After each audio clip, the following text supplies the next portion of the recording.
Sin's power is broken. Romans 6:1.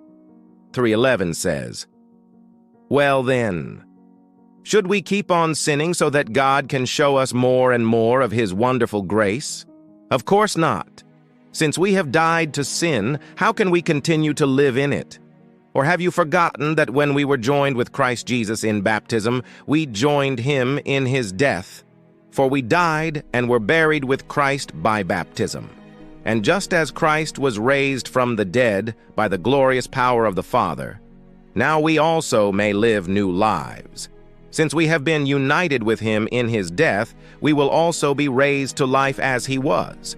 We know that our old, sinful selves were crucified with Christ so that sin might lose its power in our lives. We are no longer slaves to sin.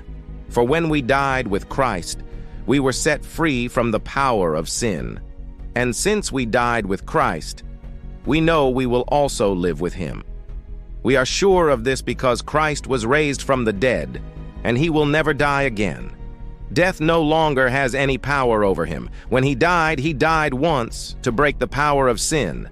But now that He lives for the glory of God.